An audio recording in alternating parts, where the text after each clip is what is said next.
नमस्कार, मैं हूं आपके साथ अनुष्का और आप देख रहे हैं न्यूज समाचार जनता की आवाज। आइए रुख करते हैं आज की खास खबरों की ओर। लखनऊ से बड़ी खबर, सपा विधायक पल्लवी पटेल का विधानसभा में बड़ा बयान। आप कह रहे हैं कि विपक्ष धार्मिक आयोजन महाकुंभ पर राजनीति कर रहा है, तो क्या आप 22 जनवरी को पूरे मंत्रिमंडल परिषद को प्रयागराज में भजन कीर्तन करा रहे थे? पल्लवी पटेल जी ने कुंभ पर षड्यंत्र के सवालों पर बात करते हुए कहा कि कल प्रदेश में के मुखिया ने कुंभ में हुई दुर्घटना पर षड्यंत्र की तरफ इशारा किया है। माननीय नेता सदन कह रहे हैं कि उनके खिलाफ साजिश हो रही है। ये तो सवाल सिर्फ उनका नहीं है, पूरे 25 करोड़ लोगों के माथे पर कलंक लगा है। ये सिर्फ सरकार को बदनाम करने का षड्यंत्र नहीं है। समूचे उत्तर प्रदेश, पूरे सदन, चाहे पक्ष के लोग हों चाहे विपक्ष के लोग हों, ये पूरे उत्तर प्रदेश की गरिमा पर प्रहार है। कुंभ न सरकार का आयोजन है, न भारतीय जनता पार्टी का आयोजन है। कुंभ भारत की सांस्कृतिक विरासत है। तो आइए देखते हैं आगे की रिपोर्ट संवाददाता अभिषेक दुबे के साथ। आप कह रहे हैं कि विपक्ष धार्मिक आयोजन महाकुंभ पर राजनीति करता है, तो एक छोटा सा सवाल आपसे पूछ रही हूं कि ये बताइए 22 जनवरी 2025 को जब संपूर्ण मंत्रिमंडल परिषद की वहां बैठक आपने आयोजन की थी, तो क्या आप मंत्रिमंडल के लोगों को ले जा करके वहां भजन कीर्तन करा रहे थे? वो भी तो एक राजनीतिक बैठक थी ना। तो फिर राजनीति विपक्ष कैसे कर रहा है? असल में राजनीति कंप्लीट 100% शुद्ध राजनीति तो आप कर रहे हैं, और उसमें भी इस कदर राजनीति कि आपने वहां पर भी, उस पवित्र स्थल पर भी पिछड़ों को पीछे ही छोड़ दिया। कल प्रदेश के मुखिया जब सदन में बात कर रहे थे, तो कुंभ में हुई दुर्घटना पर षड्यंत्र की उन्होंने एक तरफ इशारा किया। उन्होंने बताया कि खिलाफ साजिश हो रही है उनकी सरकार के और उनके खिलाफ। तो ये सवाल सिर्फ उनका नहीं है, पूरे विधायक जी धन्यवाद। मैम 30 सेकंड खत्म हो रहा है। लास्ट माथे पर कलंक लगा है। यह सिर्फ सरकार को बदनाम करने का शिकंजा नहीं है, अपितु ये समूचे उत्तर प्रदेश, पूरे सदन, चाहे पक्ष के लोग हों चाहे विपक्ष के लोग हों, ये पूरे उत्तर प्रदेश की गरिमा पर प्रहार है। कुंभ न सरकार का आयोजन है, न भारतीय जनता पार्टी का आयोजन। ये कुंभ भारत की सांस्कृतिक विरासत है, और इसलिए प्राप्त हुआ, इस सोच के साथ प्राप्त हुआ कि देश विदेश प्रदेश के हर कोने से आने वाले श्रद्धालुओं के लिए हर प्रकार की सुविधा और व्यवस्थाएं मुहैया कराई जा सके। लेकिन कहना गलत नहीं होगा कि सरकार को चलाने वाले लोग और उनके चंद मुट्ठी भर अभिन्न मित्रों के लिए ये महाआयोजन आर्थिक वरदान साबित हुआ है। इस कदर साबित हुआ है कि जिसने जितना हो सका, जिस रास्ते से हो सका, उस महायोजन में आने वाले उस आम श्रद्धालु को हर प्रकार से लूटने का काम किया है। मान्यवर, आज दिल्ली से अमेरिका जाना सस्ता हो गया है। और ध्यान रखिएगा, मैं डंकी रूट की बात नहीं कर रही। आज दिल्ली से अमेरिका जाना सस्ता हो गया है, लेकिन दिल्ली से प्रयागराज जाने की कीमतें आसमान छू रही हैं। 3 लाख करोड़ का आपको राजस्व मिला, और उसके बाद भी आम आदमी सुविधाओं के लिए, व्यवस्थाओं के लिए हाँफता, रगड़ता, रोता नजर आ रहा है।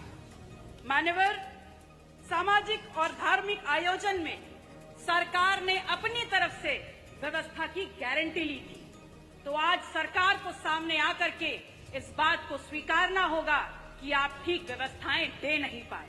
उस महाकुंभ में आई हुई संख्या को अपनी उपलब्धि ना बताएं, क्योंकि उस महाकुंभ में आई हुई जो संख्या है वो भारतीय समाज के धार्मिक चेतना का परिणाम है, वो आपकी उपलब्धि नहीं है। उसका श्रेय लेना बंद करिए, बल्कि प्रमुखता से सामने आकर के जो खामियां हुई हैं, जो अव्यवस्था हुई है, उसको स्वीकारिए और सबक लीजिए कि आगे ऐसा दोहराया ना जाए। मानवर, समता, समरसता के तथाकथित संदेश के साथ इस महाकुंभ का आयोजन सरकार ने किया, और सरकार इतनी निरंकुश हो गई, सरकार का प्रशासनिक अमला इतना निरंकुश हो गया कि आपने तमाम नियमों को धता बताते हुए वीआईपी कल्चर खेलना शुरू कर दिया, और इस कदर उसको आगे बढ़ा दिया कि वहां पर वर्गीय विभेद के कारण अव्यवस्था और वहां पर भगदड़ की भेंट चढ़ गया। आम जन की आस्था, आम जन की भावनाएं के साथ जो खिलवाड़ हुआ है वो महज निंदनीय मात्र नहीं है, बल्कि एक पाप है। और वो पाप इस कदर है कि किसी भी प्रकार से स्वयं मां गंगा भी उसको नहीं धो पाएंगी। आप कह रहे हैं कि विपक्ष धार्मिक आयोजन महाकुंभ पर राजनीति करता है, तो एक छोटा सा सवाल आपसे पूछ रही हूं कि ये बताइए 22 जनवरी 2025 को जब संपूर्ण मंत्रिमंडल परिषद की वहां बैठक आपने आयोजन की थी, तो क्या आप मंत्रिमंडल के लोगों को ले जा करके वहां भजन कीर्तन करा रहे थे? वो भी तो एक राजनीतिक बैठक थी ना। तो फिर राजनीति विपक्ष कैसे कर रहा है?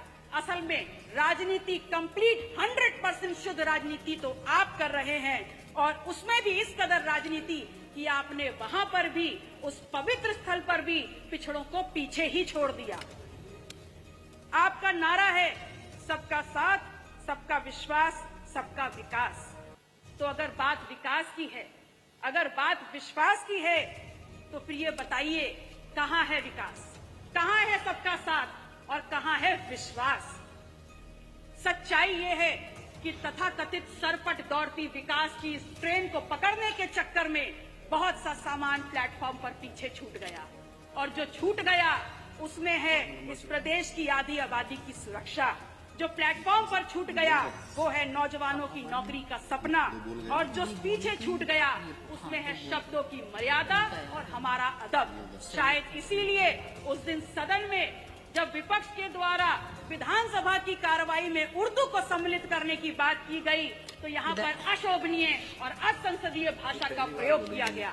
तो एक सवाल सीधे सीधे माननीय अधिष्ठाता महोदय, आपके मार्फत आपका संरक्षण लेते हुए मैं नेता सदन से पूछती हूँ, is Urdu an imported language?